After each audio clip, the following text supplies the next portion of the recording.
Şahabettin Seyyid Ali Muhammed Şirin burada hazır metfun bulunmaktalar. Bu sene dedik böyle bir türbeleri başına hem ziyaret edelim hem dua talebinde bulunalım. Cenab-ı Hak belki bunların hatırası için İslam ümmetinin sıkıntılarını giderir. Müslümanların vahdetine vesile olur. Bu münasebetle böyle bir program düzenledik. Programımız Yasin-i Şerif'le başlayacak.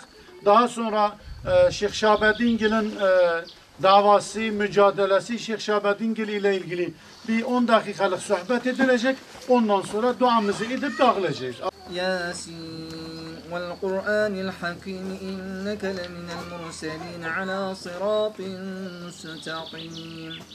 تنزيل العزيز الرحيم لتنذر قوما ما أنذر آباؤهم فهم غافلون لقد حق القول على أكثرهم فهم لا يؤمنون إنا جعلنا في أعناقهم أغلالا فهي إلى الأذقان فهم مقمحون فبشر بمغفرة وأجر كريم إنا نحن نحيي الموتى ونكتب ما قدموا وآثارهم وكل شيء أحصيناه في إمام مبين واضرب لهم مثلا أصحاب القرية إذا جاءها المرسلون إذ أرسلنا إليهم اثنين فكذبوهما فعززنا بثالث فقالوا إنا إليكم مرسلون لا يعلم إنا إليكم لمرسلون وما علينا إلا البلاغ المبين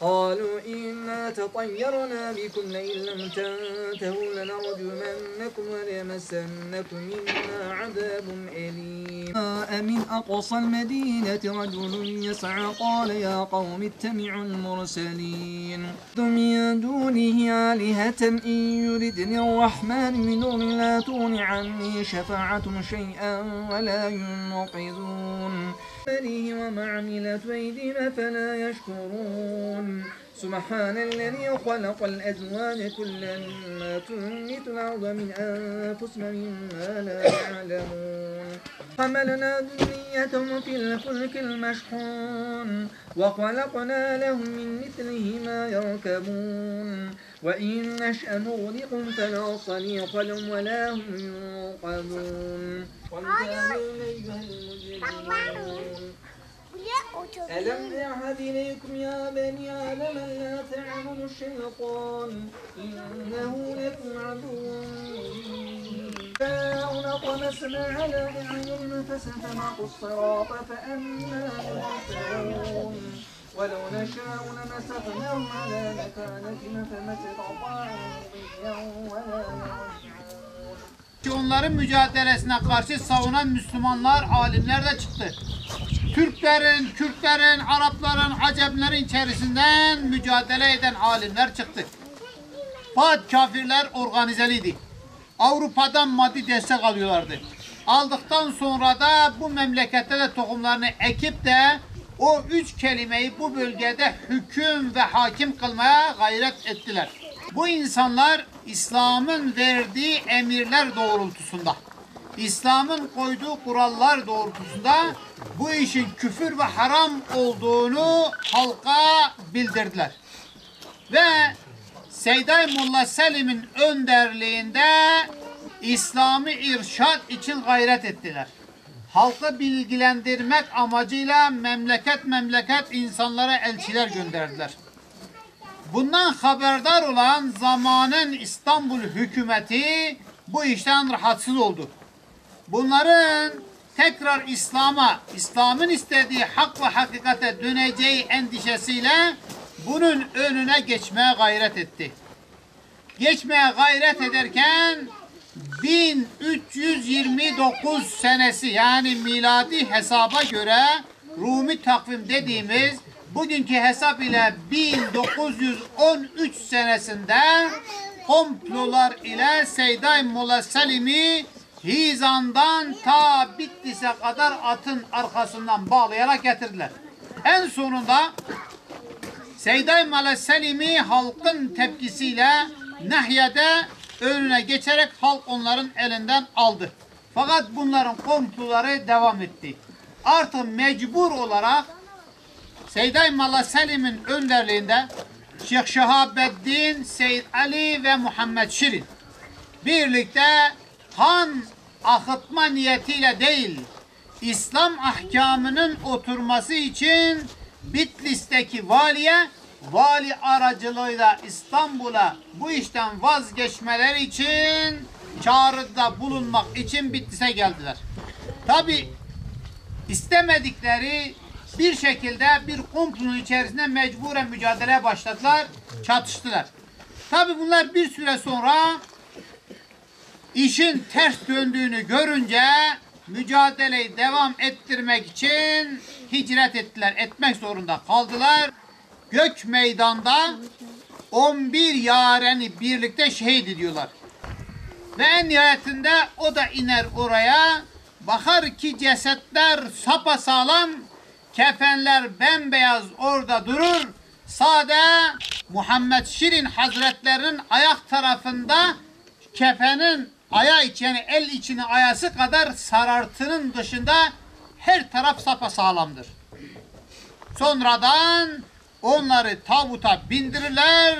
Bindirdikten sonra özellikle tabutu taşıyanlar buraya getirirken ben 2-3 tanesini gördüm. Yaşları 80-90 yaşına varmasına rağmen hiçbir tanesinde omurga eğriliği olmamıştı. Vefat edinceye kadar omurgaları dimdikti. Bunlardan bir tanesi de rahmetli Hacı Süleyman, Ölekli Hacı Süleyman'dı. Allah bizi onların yolunda giden hakiki Müslümanlardan eylesin. Şeyh Şehabeddin, Seyda Molla Selim ve Seyyid Ali ile Muhammed Şirin'in davası hakkın, adaletin hakim olması davasıydı. Kula kulluğu değil de kulun Allah'a kulluğu davasıydı. İslam'ın bütün düzenlerden üstün olduğunun göstergesiydi. Allah Celle Celaluhu ona ihanet edenleri rezil etti. Onlara yan çizenleri perişan etti. Ama elhamdülillah senede binlerce Müslüman gelip burayı ziyaret ediyor. Rabbim bize de nasip etti. Böyle kutlu bir günde bu şehitlerimize sahip çıkmayı ve biz de geldik onları şimdi ziyaret ediyoruz. Onlar görevlerini yerine getirdiler. Onlar Allah'ın dinine sahip çıktılar.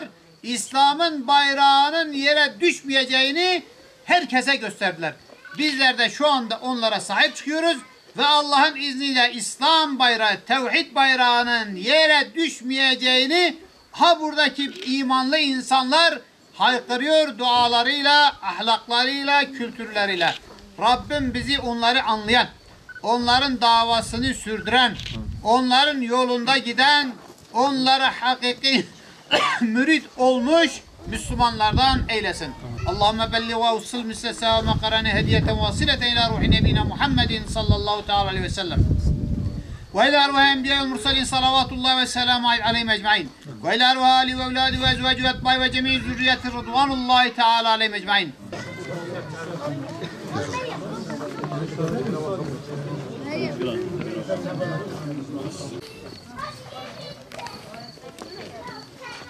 Tamam.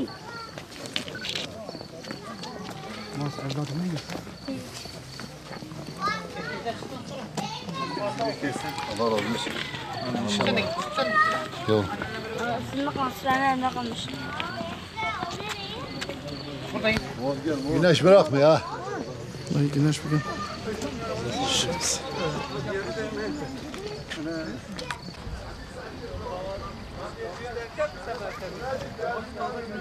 Küçük şey var ya. Dedi.